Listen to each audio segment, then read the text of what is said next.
Assalamualaikum warahmatullahi wabarakatuh. Selamat malam pemirsa, Anda menyaksikan One on One bersama saya Maria Segaf.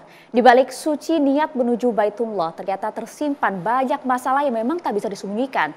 Mulai dari kebijakan legalisasi umroh mandiri yang menuai pro kontra hingga saat ini, bahkan hingga munculnya mafia haji yang menodai niat suci perjalanan menuju ke Baitullah. Kita coba akan bahas semua, kita akan belak-belakan, kita bicara jujur malam hari ini bersama dengan Wakil Menteri Haji dan Umroh Republik Indonesia, ada Bung Dhanil Anzar Simanjuntak. Selamat malam Bung Dhanil. Selamat malam Mbak Maria, Assalamualaikum.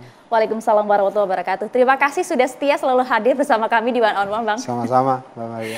Ya, sebelum kita kupas tuntas membahas mengenai kebijakan dan juga jalan perbaikan menuju kebijakan ibadah haji dan umroh di tanah air, tapi mungkin mumpung ada kehadiran Anda di sini, kita coba membahas ya beberapa topik yang kemudian juga sedang hangat beberapa waktu terakhir, termasuk juga bagaimana kemudian ambruk ya pondok pesantren yang kembali terjadi, Bang. Terakhir kemudian terjadi di Situbondo. Ini tentu membuat miris kita semua bagaimana kemudian penegakan dan juga perjalanan dari pondok pesantren yang merupakan pendidikan yang dibangun secara independen begitu ya. Tapi justru ternyata di dalamnya manajemen bahkan juga konstruksi bangunannya pun juga seperti ini kah kemudian di Indonesia, Bang? Iya, ada kekurangan misalnya dalam hal manajemen, itu harus kita koreksi. Di satu sisi memang pemerintah harus hadir untuk melakukan edukasi, kemudian memperbaiki pola manajemen. Tidak bisa juga dalam posisi kemudian menghujat kesalahan atau kealpaan satu pesantren, kemudian digeneralisasi terhadap semua pesantren. Itulah kenapa kemudian Presiden Prabowo memberikan atensi khusus, bahkan pemerintah memutuskan untuk mendorong untuk membantu banyak pesantren untuk memperbaiki pola manajemennya. Perizinan dan Iya, lain-lain. kenapa? Karena pesantren ini kan kalau kita sebutkan adalah kelompok-kelompok pendiri Indonesia. Keadaban Indonesia itu salah satu kontribusi besarnya adalah pesantren. Nah, oleh sebab itu kalau kemudian ada kritik, misalnya ada kekurangan, memang ya harus terbuka, kemudian kita perbaiki bareng-bareng. Namun tidak juga bermakna harus kemudian menegasikan, misalnya menegasikan pesantren, peran kebangsaan pesantren, peran keadaban pesantren selama ini, itu tidak boleh dinegasikan. Nah, yang kita sayangkan kan kalau kemudian berusaha dihadap-hadapkan. Dihadap-hadapkan, satu kita menghujat pesantren, ada yang kelompok yang menghujat tradisi di pesantren. Di sisi lain juga kemudian membela mati-matian. Nah, itu juga ini agaknya yang tradisi dihadap-hadapkan ini tidak baik. Kita koreksi bareng-bareng, kita perbaiki bareng-bareng apa yang kurang. Tapi jangan lupa di balik kekurangan itu ada jasa, ada peran yang signifikan untuk kehidupan berbangsa dan bernegara, termasuk kehidupan pendidikan moral, keadaban, akhlak yang itu selama ini menjadi kontribusi besar pesantren. Ya, bahkan hal yang diyakini juga oleh para santri. Betul, dan itu harus kemudian kita hargai. Ada juga penjaga tradisi di situ dan sebagainya. Nah, oleh sebab itu menurut saya dalam posisi ini kita mau perbaiki yang kurang, tapi kemudian kita harus terus memperkuat hal-hal yang selama ini menjadi advantage-nya pesantren. Banyak sekali loh advantage-nya pesantren. Bagi saya sih pesantren itu menjadi benteng moral, benteng keadaban berbangsa dan bernegara, bahkan benteng nasionalisme. Itu dia, satu dua hal yang mungkin harus diperbaiki, Bang. Sebagai benteng nasionalisme itu apa? Benteng nasionalisme misalnya dalam sejarah kita, bahkan sebelum Indonesia merdeka, benteng kerakyatan, benteng kebangsaan, benteng nasionalisme itu diteriakkan oleh kaum santri dari pesantren. Bapak-bapak bangsa kita itu adalah orang-orang yang punya latar belakang dari kelompok-kelompok pendidikan Islam. Ya, nggak akan lupa itu kita. Sebutlah Pak Os Cokro Aminoto, sebutlah Kiai Haji Hasyim Asy'ari, sebutlah Kiai Haji Ahmad Dahlan, dan banyak lagi. Nah, dan pendidikan ini, proses pendidikan di pesantren kan sudah ada sebelum Indonesia ini merdeka, bahkan berkontribusi besar. Nah, kalau ada yang kurang, nah bagian itulah yang kemudian harus sama-sama kita koreksi, dan pemerintahan Presiden Prabowo itu ingin hadir memperbaiki hal-hal yang kurang itu. Ya, ini jadi pembelajaran untuk kita Betul, semua, termasuk juga Presiden Prabowo yang fokus juga terhadap hal itu. Yeah. Dan juga lebih fokus lagi menata bagaimanakah kemudian ibadah haji dan umroh di tanah air bisa semakin baik lagi, begitu kan Bang? Betul. Dan banyak juga gebrakan begitu ya kita bisa sampaikan, dan juga berbagai upaya yang sudah dilakukan oleh Anda dan juga Pak Menteri begitu ya dalam hal ini, termasuk juga beberapa hari terakhir sudah menggelar panitia kerja Panja bersama dengan Komisi 8 DPR.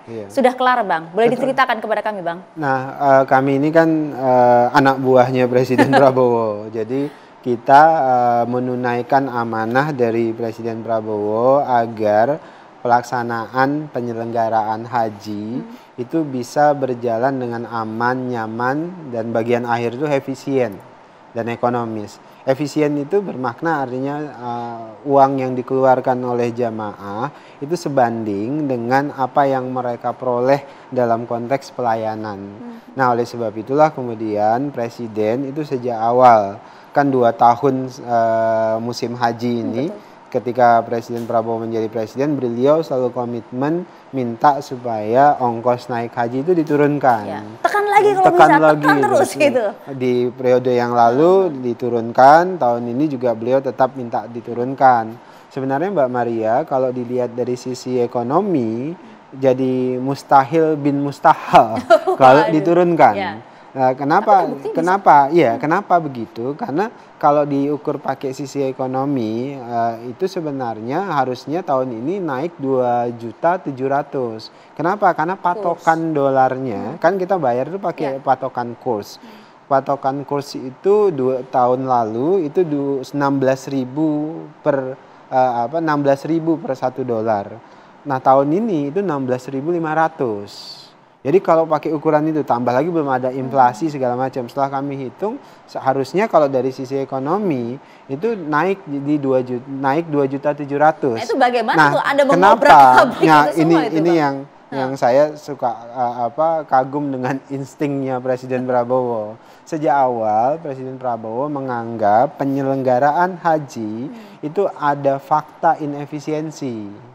Jadi Presiden minta supaya kami itu melakukan detailisasi terhadap semua pos-pos ongkos naik haji itu. Dan betul, ternyata ditemukan inefisiensi di sana. Betul, dan bersepakatlah kemudian kami dengan DPR, dan luar biasanya teman-teman di DPR Komisi 8 itu komit dengan hal yang sama. Akhirnya kita bareng-bareng obrak-abrik itu ongkos pos-pos ongkos haji. Akhirnya yang inefisien yang kita anggap bisa kita turunkan karena inefisien itu kita temukan. Sektor banyak. Misalnya catering yang tadinya makan 3 kali itu tadinya 40 real satu hari, sekarang bisa kita pangkas menjadi sekitar turun sekitar 2, berarti sekitar 36 real. Kita bisa kemudian akomodasi, kemudian apalagi ada komitmen dari penerbangan juga untuk menekan biaya penerbangan. Berhasil. Jadi, karena penerbangan kan biaya yang paling besar. Betul, kan, 30% ongkos haji itu untuk penerbangan. Kita bicara dengan Garuda siap karena ini kan national flight ya. Kemudian Saudi Arabia juga kemudian berkomitmen hal yang sama gitu. Jadi negosiasi selama ini, kenapa mereka semuanya bersepakat? Salah satu yang selalu kami sampaikan adalah pada periode ini kami ingin pastikan semuanya clean and clear prosesnya. Dan itu tujuan dari Arab Saudi kan? Dan clean and clear yang saya maksud itu adalah tidak ada pungli, tidak ada cashback, tidak ada korupsi, tidak ada manipulasi dan macam-macam. Bahkan sejak proses awal kami melibatkan kejaksaan dan tim di KPK untuk memastikan semua proses itu bersih dari praktek-praktek markup dan macam-macam. Coba sampai di sana dulu Bung Daniel, karena kalau Anda sampaikan clean and clear begitu ya, tidak ada pungli, tidak ada korupsi dan lain-lain. Kami masih ingat betul bagaimana kemudian pada saat itu Bung Dasko pada saat di Senayan pada saat rapat kerja sempat menyampaikan, saya itu pada saat umroh di sana betul-betul belak-belakan sekali para vendor catering ini menawarkan fee pada kami dengan angka nominal yang cukup besar. Korupsinya luar biasa selama ini. Itu Anda temukan dan bagaimana Anda menjamin ini tidak akan terjadi? Ya, itu yang yang disampaikan oleh Pak Dasko ya kami amini sejak awal. Nah, itulah yang kemudian kami benahi. Bahkan memang Pak Dasko ketika saya ditunjuk menjadi Wakil Menteri Haji, beliau sejak awal menyampaikan ke saya dan Gus Irfan, faktanya begini. Bahkan beliau menyampaikan, Nil, gua ini mau masuk surga, kita pastikan barang-barang beres haji itu gitu. Dan Pak Prabowo juga begitu, bahkan perintahnya urus sebenar-benarnya karena ini puncak dari ibadah umat Islam. Oke Bang, mafia haji ini kan luar biasa Bang. Ekosistemnya sudah terbentuk dan juga sudah bertahun-tahun. Artinya sudah tersistem, terstruktur. Bagaimana Anda bisa membedah semua ini? Nah makanya karena kami yakin mampu dan pede Mbak, karena Presiden yang merintahkan. Jadi pede Gus Irfan, saya pede karena Pak Presiden sangat pede untuk Presiden kan Anda tahu mafia pangan lah, mafia tambang lah, semuanya beliau lawan dan beliau memang selalu wanti-wanti hati-hati dengan fight back karena biasa kan kelompok-kelompok seperti ini punya kekuatan, terutama kekuatan material, jaringan dan sebagainya. Maka kan banyak muncul fitnah macam-macam tuh di sosmed segala macam. Pak Prabowo selalu bilang itu biasa, jalanin saja gitu. Jadi yang penting selama Pak Menteri, selama saya clean and clear, kami akan terus lakukan bersih-bersih itu. Lagi-lagi ada sampaikan clean and clear, artinya membenarkan bahwa ada mafia haji sebelumnya. Oh iya, kan bahkan saya nyebutkan ada kartel, saya sebutkan kartel haji. Nah itulah yang saya terus terang dengan Gus Irfan, kami menyebutkan nggak mudah ini. Makanya kami pelan-pelan lah terus membenahi dan Presiden juga udah karena dukungan Presiden penuh, bahkan Presiden jalan terus sapu bila perlu. Presiden dengan kalimat begitu. Nah kenapa? Karena Presiden ingin ibadah yang suci ini itu harus dilakukan dengan cara-cara suci juga. Itu keinginan kita semua, betul, Bung Daniel. Dan tahun depan berapa ongkos haji yang sudah disepakati akhirnya? Yang disepakati BPIH itu biaya penyelenggaraan ibadah haji itu per jamaah 87.400.000 sekian. Itu BPIH-nya, jadi biaya tahun. Nah, sedangkan kan BPIH itu nanti dibagi dua Mbak, namanya BP itu biaya perjalanan ibadah haji yang ditanggung oleh jamaah itu nilainya sekitar 54 jutaan lebih begitu ya. Nah nanti itulah yang harus dibayar oleh jamaah. Tapi kan jamaah kita dulu ketika memesan porsi ingin berangkat itu sudah bayar 25 juta. Tinggal dikurangi saja, berarti jamaah itu nanti 25 juta, 54 kurang 25 juta, berarti sekitar 29 juta. Itu pun masih dikurangi nanti. Dikurangi apa? Ada yang namanya virtual account. Itu dari nilai bagi hasil, nilai manfaat yang dikelola oleh BPKH. Itu rata-rata jamaah sekitar, kalau tidak salah saya sekitar 2 jutaan lebih. Jadi 29 dikurangin 2 juta, berarti sekitar 26 ya, 26 27 gitu. Jadi yang akan dibayar jamaah itu sekitar 26 27 lah, kira-kira seperti itu. Wah, ini kabar baik tentunya untuk para jamaah yang saat ini sudah jadi menunggu turun 2 juta perjalanan ibadah haji tahun depan gitu ya, Bang. Tapi kemudian muncul pertanyaan pada saat Panja Panitia Kerja Kementerian Haji dan Umroh bersama dengan Komisi 8 kemarin. Mengapa digelar tertutup? Itu pertanyaan publik. Dijawab saat lagi. Kami jeda dulu.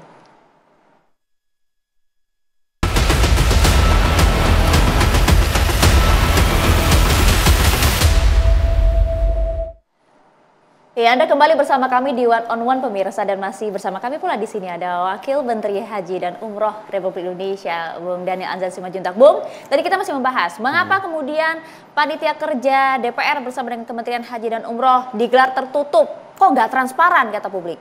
Iya, sebenarnya kalau kita ingin terbuka, DPR juga ingin terbuka, tapi kemudian belajar dari banyak kasus-kasus sebelumnya, akhirnya kita memilih tertutup, bersepakat dengan DPR untuk tertutup. Kenapa, Mbak? Misalnya ya, sebagai contoh, kalau kemudian beberapa pihak mengetahui informasi di mana tempat hotel kita yang akan kita pilih nanti, itu akan mempengaruhi harga hotel.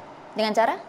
Loh, mereka misalnya sudah tahu bahwasannya hotel yang akan kita pakai itu gitu. adalah di tempatnya, wilayahnya, misalnya contoh wilayahnya A, B. Itu hotel di sekitar situ, Mbak, akan langsung ada spekulasi, akan naik tinggi.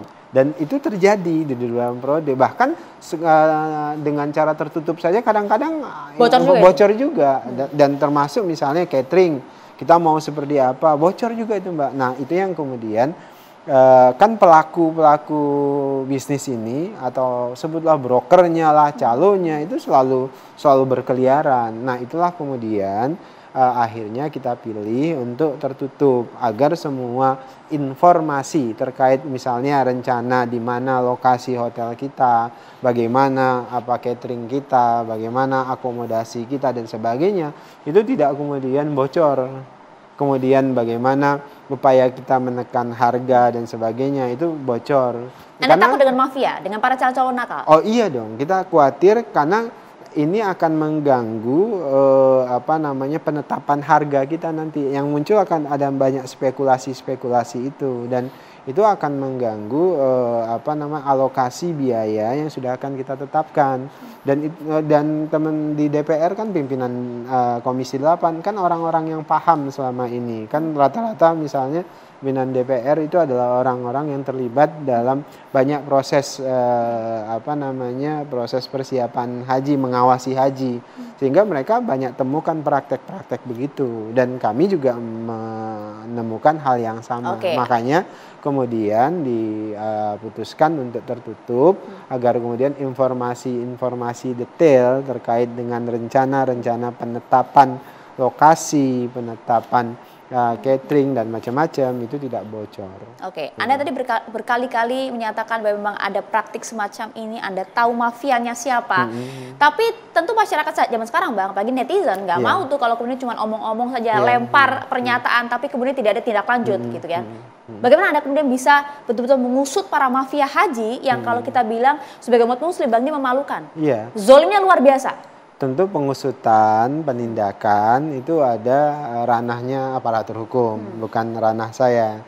Nah, saya pada hari ini melakukan tindakan preventif bersama Gus Irfan. Jadi kami, Mbak Maria, itu sejak awal melibatkan aparatur hukum dalam semua proses pengadaan misalnya. Misalnya ya, kemarin pengadaan syarikah itu sudah melibatkan tim dari Kejaksaan, juga tim dari KPK. Bahkan tim pengadaan kami, Mbak, itu isinya orang-orang mantan KPK semuanya. Mereka yang selama ini dikenal integritasnya tinggi, kemudian dikenal tidak mau kompromi dengan hal-hal itu. Itulah tim pengadaan kami.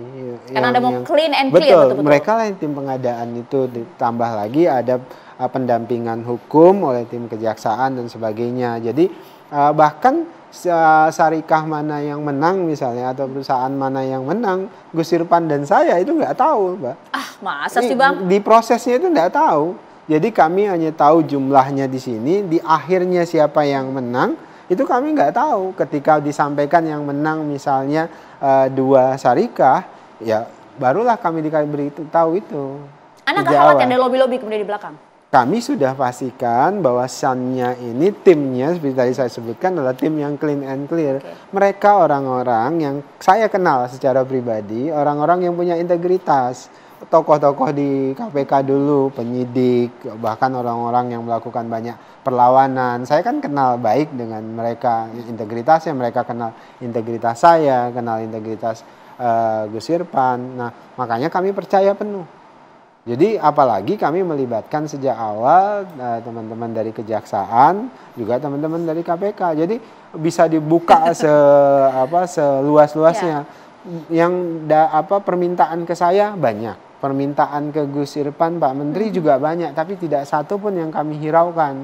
Bahkan yang lucunya kan Mbak, ada permintaan, ada seseorang lah begitu, itu minta, kami mau titip syarikah ini, gini Pasti di ada WA. itu, ya. Di sini saya simpan semuanya Mbak. Jadi tiba-tiba sudah selesai pengumuman segala macam dan punya dia tidak masuk misalnya, berikutnya yang muncul adalah demo-demo Mbak. Wow. Dan demo itu dia yang ngirim juga gitu aja. Fight back itu iya, tadi. jadi awalnya dia minta supaya dia ini broker, broker menitipkan lah. menitipkan, tapi saya abaikan semuanya dan itu juga terjadi pada Gus Irfan. Pada momen berikutnya setelah terpilih syarikah yang ada, yang saya terima itu adalah ancaman demo. Wow. Ancaman demo segala macam, semua datanya kita kumpulkan. Saya sudah terbiasa dengan hal seperti itu. Jadi kalau kemudian ancaman model begitu dialamatkan kepada saya atau dialamatkan kepada Gus Irfan, itu kan makanan saya sudah lama Mbak. Gitu. Tapi kan ini lagi-lagi Bang, soal haji dan umroh ini, mohon maaf kami harus mengatakan ini. Banyak sekali yang mengatakan lah, ini ladang basah Bang. Ya, mafianya ada jelas, terstruktur ekosistemnya ada gitu. Betul. Ada gak ada ketakutan sedikit pun? Kalau takut pasti, saya takut. Bahkan saya sempat bercanda ke Pak Mensesnek, saya bilang, kalau bisa saya jangan di sini. Bahkan pindah kementerian. saya bercanda juga dengan Gus Irfan. Kalau bisa saya jangan di sini ya Gus. Bahkan terus terang Mbak, ketika dihubungi waktu itu jadi wakil kepala BP Haji oleh Pak Prabowo, melalui Aspri dan juga melalui Pak Dasko, saya dengan istri itu nangis karena yang kami nangiskan itu takut Mbak. Karena kalau kemudian kami kepleset, kemudian saya hilaf, ini hukumannya dunia akhirat kan, gitu. Pasti. Makanya saya dengan istri setiap hari mengingatkan saya untuk wanti-wanti, hati-hati dan pastikan saya secara pribadi ketika saya bicara tentang integritas, ketika saya ingin bicara semua ASN atau semua tim di Kementerian Haji harus bersih seperti perintah Presiden Prabowo. Saya dan Gus Irfan selalu punya konsep ya ibda bin nasi, mulai dari kami gitu, mulai dari diri sendiri, konsepsinya itu. Makanya nggak mungkin saya ngomong integritas kalau kemudian saya bermasalah, nggak mungkin Gus Irfan bicara integritas kalau kemudian beliau bermasalah. Makanya saya dengan Pak Menteri bersepakat kita berdua harus clean and clear. Mulai dari diri sendiri. Mulai dari diri sendiri, tapi kalau diri sendiri sudah komitmen, sudah betul-betul bersih, tapi kita nggak tahu Bang, yang di bawah Anda seperti apa. Nah itu dia. Anda siap kemudian untuk bertaruh? Ya tentu ini kan trade off yang harus kami terima. Tentu kami tidak bisa mengontrol semua orang, tapi kami menunjukkan komitmen kami. Jadi saya Gus Irfan menunjukkan komitmen kami. Kalau kemudian yang di bawah kami masih ada yang berusaha main-main macam-macam gitu, tentu kami membuka diri kepada aparatur hukum untuk melakukan tindakan. Makanya sejak awal Mbak, kami melibatkan Jaksa Agung. Pak Jaksa Agung bahkan memberikan fasilitas yang cukup. Bahkan proses peralihan aset nih Mbak, proses kontrak segala macam. Pak Jaksa Agung sudah memerintahkan Jamdatun untuk melakukan pendampingan terhadap Kementerian Haji dan Umroh.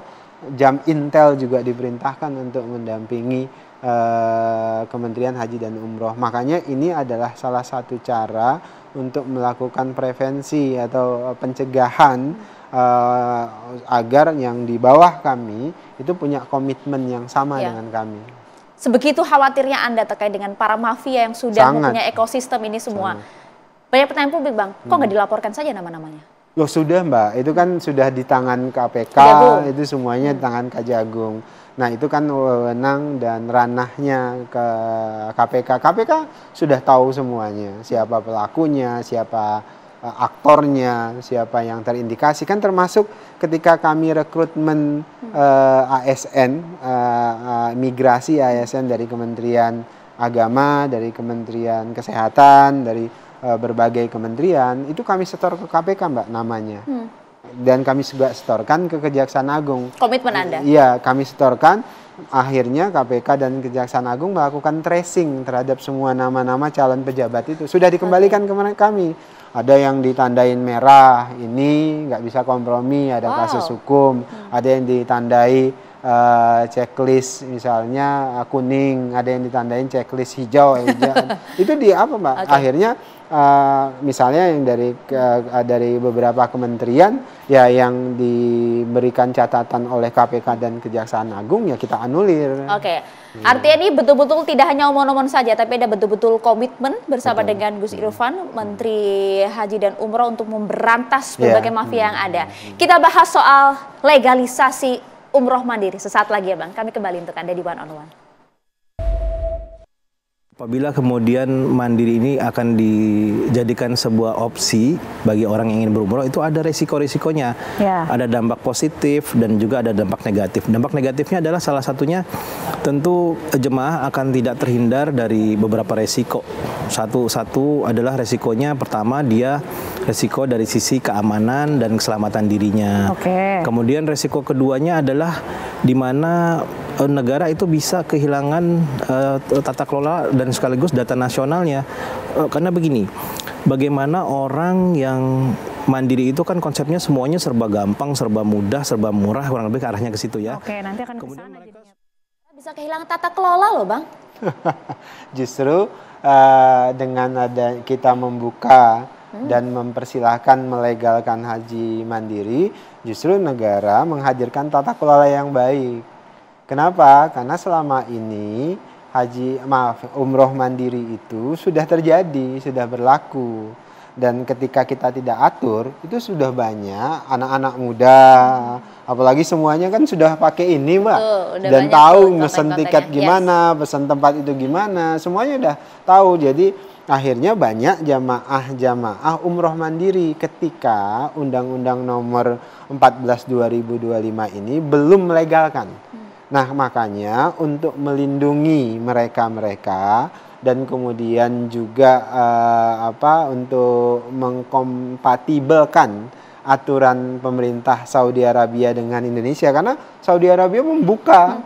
Jadi kan karena mereka kita kan mereka membuka selebar-lebarnya karena ada pakai aplikasi atau platform Nusuk Masar namanya. Jadi semuanya pesan dari situ. Malah justru kita ingin melindungi warga negara kita. Karena kalau kemudian tidak ada aturan yang mengatur, maka mereka akan tetap jadi ilegal. Karena kami juga takut loh Bang mendengar beberapa pernyataan semacam tadi begitu ya. Banyak resiko yang kemudian harus ditanggung dan juga itu kan umroh mandiri. Artinya kita bertanggung jawab dengan diri kita sendiri begitu. Negara sadar akan ini? Negara itu pasti apapun akan menjaga dan bertanggung jawab terhadap warga negaranya ketika mereka keluar negeri. Visa dan paspor itu kan mekanisme negara mendata warga negara yang keluar negeri. Kalau nggak ada paspor, ya nggak bisa keluar negeri. Ketika Anda keluar naik pesawat itu terdata bahwasan Mbak Maria berangkat ke Timur-Timur misalnya, Mbak Maria berangkat ke Arab Saudi, itu terdata. Ketika sampai ke sana, Kementerian Luar Negeri, sekarang Kementerian Haji misalnya kalau dalam konteks umroh, itu udah ada data. Apalagi ke depan ini Mbak Maria, karena pemerintah Saudi membuka umroh mandiri itu, kita itu akan bicara bagaimana caranya supaya sistem nusuk masar yang dimiliki Kementerian Haji dan Umroh Saudi Arabia itu terintegrasi dengan sistem kita. Jadi kan di dunia dan akhirat ini hanya dua Kementerian Haji Mbak dan Umroh, yaitu Kementerian Haji dan Umroh Saudi Arabia dan Kementerian Haji dan Umroh Indonesia. Makanya kami sedang bicara dengan Kementerian Haji dan Umroh Saudi Arabia agar sistem nusuk masar platform mereka itu nanti kita integrasikan dengan platform kita. Jadi kan sekarang pesan visa, pesan hotel, akomodasi dalam lain, semuanya dalam satu aplikasi. Jadi ketika dia pesan gitu, kita juga tahu dia mandiri itu. Artinya sebenarnya niat mulianya adalah daripada banyak masyarakat Indonesia yang bilang kucing-kucingan nih pada umroh mandiri, begitu ya, dengan resiko yang tentu cukup besar, kita atur saja deh, kita buatkan regulasinya begitu ya. Sebenarnya ini keniscayaan, Mbak, itu nggak bisa dibendung. Kenapa? Karena kan kita ini kan konsumer dalam konteks umroh.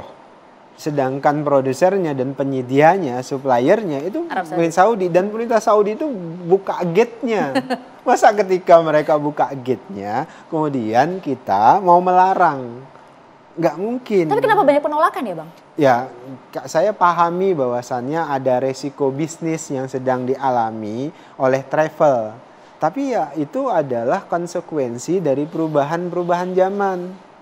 Kenapa teknologi informasi itu menuntut setiap pelaku usaha itu beradaptasi terhadap perubahan. Maka yang harus dilakukan oleh travel itu adalah memastikan bahwasannya mereka bisa beradaptasi dengan perubahan itu. Maka buatlah pelayanan yang lebih baik, top dibandingkan ketika berangkat sendiri. Jadi sekarang itu racingnya itu bukan racing otoritas, Mbak. Maksudnya racing otoritas yang masih itu kita nggak bisa membendung perubahan. Yang harus kita lakukan itu adalah meninggikan kualitas, meninggikan kapasitas pelayanan. Jadi itu PR-nya. Kan tidak semua juga travel atau asosiasi yang menolak. Kan yang paling keras ya teman-teman dari Ampuri menolak. Tapi kan misalnya beberapa asosiasi justru menerima karena percaya itu adalah keniscayaan perubahan. Karena betul loh Bang, roda perputaran ekonomi di travel penyelenggara umroh haji ini kan cukup besar begitu. Betul. Ya. Itu kan hal yang sama misalnya zaman dulu menyebutkan bahwasannya wartel itu adalah pusat wartel tahu ya? Warung Telkom. Itu kan dulu kita masih pakai itu. Tapi kan karena perubahan zaman kemudian itu hilang. Tapi kan harus beradaptasi. Dulu bapak-bapak saya ketika kuliah masih ngirim wesel pakai pos, tapi kemudian itu kan nggak ada lagi. Jadi bisnis itu harus terus beradaptasi dengan perubahan-perubahan yang ada. Karena banyak yang kemudian tuduhannya loh Bang, ini kenapa nih Pak Menteri dan Pak Wamen mau menghilangkan bisnis umroh atau seperti apa? Bukan. Gitu? Yang kita itu atau pemerintah dan DPR itu ingin memberikan afirmasi terhadap jamaah umroh. Jadi yang orientasi kita itu memberikan kenyamanan, perlindungan kepada jamaah umroh. Jadi yang paling utama itu, hampir semua jamaah umroh itu bergembira dengan kebijakan ini. Kenapa? Karena dipermudah. Karena negara memberikan perlindungan dan kemudahan kepada jamaah umroh kita. Syaratnya apa saja tuh Bang? Jadi umroh mandiri itu ya syaratnya mereka pasti mendaftar melalui aplikasi Nusuk Pasar itu. Kalau sudah aplikasi Nusuk Pasar itu secara otomatis dia akan terdata Mbak. Akan terdata, akan tahu siapa yang akan di sana, apalagi nanti akan kita integritaskan dengan platform kita. Ke depan kita lakukan itu, ditambah lagi nanti kita ingin pastikan bahwasannya perlindungan terhadap mereka itu semakin baik. Melalui apa? Nanti kan ada aturan turunannya Mbak, Permen, peraturan menteri, itu kita atur sedemikian rupa. Tetapi ada juga yang kemudian kita akan atur, jangan sampai ada orang berumroh mandiri tapi berkedok bisnis. Nah, misalnya gini, misalnya saya mau berangkat umroh mandiri tapi kemudian saya menghimpun orang-orang untuk ikut saya dan bayar melalui saya. Saya yang ngatur semuanya. Nah, itu pidana. Kalau di undang-undang kita. Karena sudah mulai ada tuh yang begitu. Iya, udah ada yang begitu. Nah, itu juga kan yang ditakuti oleh teman-teman asosiasi pengusaha. Kalau ada yang begitu di Permen dan di undang-undang sudah diatur, itu tindakan pidana, itu bisa dipidanakan. Jadi kalau ada teman-teman di sosial media melakukan itu, hati-hati, Anda bisa dipidanakan. maka stop untuk melakukan meskipun niatnya hal membantu, seperti itu. mempermudah. Iya, kalau itu dan ada akad di sana. Iya, ada akad, itu kan bisnis, Mbak. Kalau Anda ingin melakukan bisnis seperti itu, artinya Anda harus punya entitas bisnis, yaitu PPIU, artinya perusahaan travel berizin. Ya kan, kalau itu kan nggak berizin dan itu mereka tidak punya otoritas untuk melakukan bisnis begitu. Yang bisa melakukan itu adalah PPIU atau travel umroh. Nah, oleh sebab itulah kalau kemudian kita juga ingin melindungi travel umroh karena mereka justru kan tujuannya travel, itu. iya begitu. Jadi terang. Nah, sebenarnya kan jamaah senang sekali dengan umroh, ada jalur umroh mandiri. Sebenarnya begini, Mbak. Sebenarnya banyak juga jamaah-jamaah kita yang tidak bersedia umroh mandiri. Pasarnya beda-beda loh tuh, Mbak. Kenapa? Ibu bapak kita yang dari kampung misalnya, kemudian yang tidak akrab dengan gadget, yang tidak yang sudah sepuh itu pasti pakai travel. Kenapa? Karena lebih mudah mereka anggap, nggak pusing. Negara ingin memberikan pilihan kepada masyarakat. Ya, jadi pada sejatinya ketika tidak ada monopoli, maka pelayanan itu akan lebih baik. Kenapa? Karena konsumen punya pilihan. Nah, kalau kemudian kita tidak memberikan pilihan kepada konsumen, itu namanya monopoli. Waduh, jangan sampai monopoli. Itu namanya zolim. Nah, negara ingin menyediakan pilihan-pilihan terbaik untuk konsumen.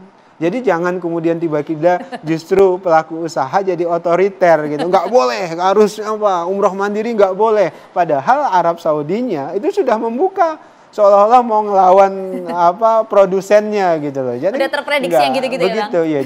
Jadi nggak boleh begitu. Jadi siap. yang saya sarankan, kita punya tanggung jawab melindungi pelaku usaha, itu pasti.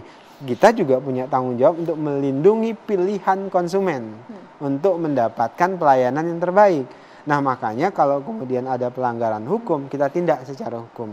Nah, makanya sekarang PR-nya adalah bagaimana caranya pelaku usaha terus meningkatkan pelayanannya, Mbak.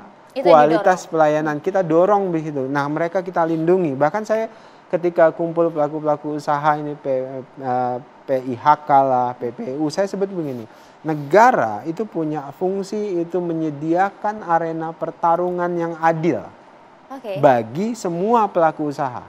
Jadi kami tidak akan menempatkan misalnya asosiasi ini paling dapat privilege, travel ini dapat privilege, enggak. Anda silahkan bertarung di arena yang adil. Itu fungsi negara, menyiapkan adil. Gitu. Pak Wamen gitu ya, tentu jamaah haji yang akan berangkat tahun depan meskipun turun harganya 2 juta lebih, mereka juga ingin keadilan akan fasilitas yang diberikan. Apa saja sesaat lagi kami bahas untuk Anda. Tetap bersama kami di One on One.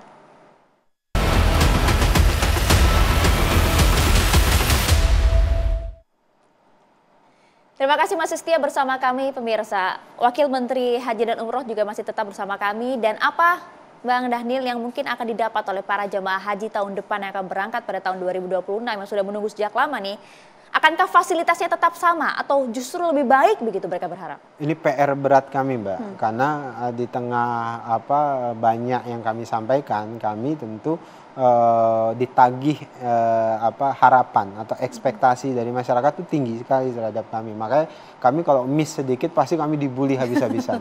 Apalagi terhadap orang yang nggak suka ke kita kan gitu. Makanya kami hari ini ingin memastikan proses pendataan itu rapi, Mbak. Makanya sistem kuota haji per provinsi itu kita kembalikan sesuai dengan undang-undang. Jadi sekarang itu kan udah nggak ada lagi tuh yang ngantri 40 tahun, nggak ada lagi yang ngantri 35 tahun. Sekarang semuanya ngantri dengan waktu yang sama 26 tahun. Walaupun kalau Pak Presiden nyampe ini masih lama gitu. Tapi ya itulah memang faktanya, ngantri haji memang lama dan Presiden berharap lebih cepat gitu. Itu pertama, tentu ongkos haji kita turunkan. Nah, pendataan kami sudah mulai mencegah jangan sampai terjadi terpisahnya mahram suami istri. Makanya kami memutuskan tidak lagi menggunakan multi syarikah. Artinya melayani jamaah tidak lagi 8 syarikah. Itu yang membuatkan banyak kejadian terpisah-pisah. Makanya kami hanya menggunakan 2 syarikah. Itu juga berangkat dari saran pemerintah kerajaan Saudi Arabia, nggak boleh lagi pakai banyak-banyak, 2 saja, sehingga nanti di embarkasi Mbak itu sudah dipastikan syarikah mana yang melayani. Bahkan nanti syarikah yang melayani jamaah itu wajib berkantor di Indonesia.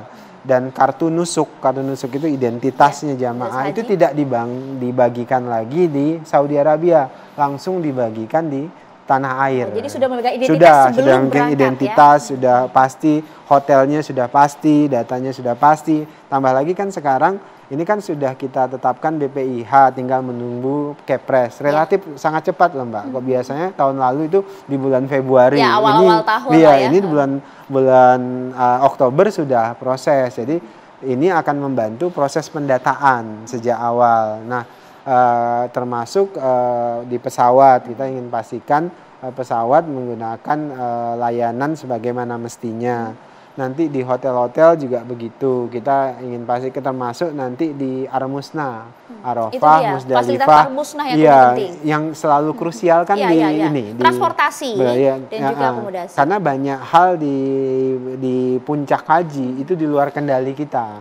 Misalnya kepadatan segala macam itu kan wewenang pemerintah Saudi Arabia. Oleh sebab itulah kami ingin membuat beberapa skema-skema untuk memastikan jangan sampai kemudian kepadatan itu berdampak terhadap energinya jamaah kita. Makanya Mbak, besok itu petugas haji kita itu kita pastikan mereka adalah orang-orang yang dipilih secara benar dan tepat, bukan orang yang dititip, bukan orang yang nebeng naik haji gitu. Makanya besok itu petugas itu diseleksi, kemudian mereka masuk barak Mbak. Jadi petugas haji itu lebih dari 1000 itu masuk barak selama 3 minggu.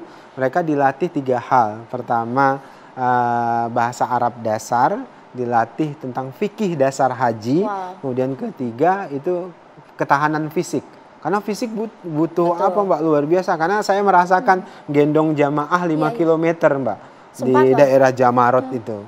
Karena akan banyak yang lansia kan. Nah, kemudian dua, prioritas lansia kita lakukan. Tahun ini kemungkinan prioritas lansia itu ada di angka sekitar 10 ribuan. Meningkat? Iya, meningkat. Jadi 10 ribu lansia ini jadi prioritas, nanti dibagi per provinsi sesuai dengan kuotanya masing-masing. Kenapa? Karena sebagian besar jamaah haji kita itu lansia. Betul. Nah, kemudian berikutnya nanti pelayanan kesehatan itu menjadi fokus kami. Tahun lalu itu kan KKHI kita, klinik kesehatan kita tidak bisa beroperasi.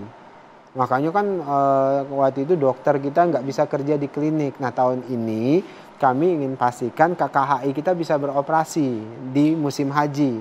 Jadi kita kan punya klinik di Mekah, kita punya klinik di Madinah. Nah, nanti karena aturan Saudi Arabia tidak membolehkan ada klinik dari negara yang lain, kita akan kerjasama dengan rumah sakit lokal Saudi Arabia untuk mengoperasikan klinik kita. Sehingga jamaah kita itu nyaman ke klinik yang dioperasikan oleh rumah sakit lokal Saudi Arabia bersama dengan dokter-dokter kita. Kenapa? Karena klinik-klinik itu nanti akan meng-hire petugas, dokter dan nurse itu perawat dari kita gitu. Oke, artinya ada memastikan semuanya bisa berjalan dengan lancar, bahkan betul-betul hal-hal yang mungkin di luar teknis pun ada, kalau bisa ada mitigasi gitu. Apa yang ingin Anda sampaikan kepada para calon jemaah haji yang akan berangkat yang jelas tahun depan, sekarang yang sudah dapat porsi untuk berangkat tahun depan, pertama tentu persiapkan kesehatannya Mbak. Itu yang paling penting. Karena pemerintah Arab Saudi itu catat harus sehat. Mulailah rajin-rajin jalan kaki. Kenapa? Karena sebagian besar, bahkan 98% isi ibadah haji itu adalah ibadah fisik. Nah, oleh sebab itu yang akan berangkat 2026 pastikan sehat, pastikan mulai jalan pagi. Saya kan tiap pagi lari gitu.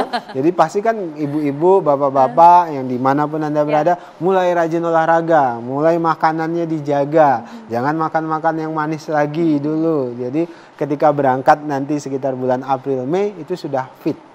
Kenapa? Karena istitoah kesehatan ini jadi hal yang utama. Kemudian kedua ya mulailah baca-baca terkait dengan persiapan ibadah haji di sana. Dan tentu saya dan Gus Irfan memohon kepada seluruh rakyat Indonesia mendoakan agar pelaksanaan haji pertama Kementerian Haji dan Umroh besok itu bisa sukses sesuai dengan harapan kita semuanya, sesuai dengan harapan Presiden Prabowo juga. Karena ini adalah legasi dan komitmen dari Presiden Prabowo Subianto. Ya, ini adalah perjalanan umroh haji pertama yang dikawal oleh Kementerian Haji dan Umroh Republik Indonesia. Kami tagih nanti janji Anda clean and clear dalam pelaksanaan ibadah haji tahun depan. Terima kasih banyak Pak Wamen atas waktunya bersama kami. Itu tadi pemirsa One on One hari ini. Saya Maria Segaf pamit. Terima kasih. Sampai jumpa.